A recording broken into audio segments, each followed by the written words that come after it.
এসো মমতার বন্ধনে হাতে হাত রাখি, সব দ্বন্দ্ব বিভেদ ভুলে যাই।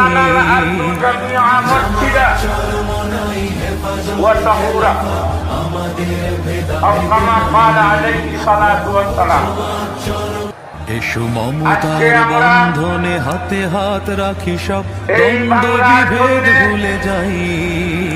যে জমিনকে আল্লাহ তাআলা ইসলামের জন্য সৃষ্টি করেছেন, এই জমিনে এই দিকির বিরোধী এসো মমতার বন্ধনে হাতে হাত রাখি, সব দ্বন্দ্ব বিভেদ ভুলে যাই। আমরা দেখেছি এই জমিনে ব্রিটিশ শাসনের পরে ব্রিটিশ শাসন থেকে মুক্ত করে মমতার বন্ধনে হাতে হাত রাখি, সব দ্বন্দ্ব বিভেদ ভুলে যাই।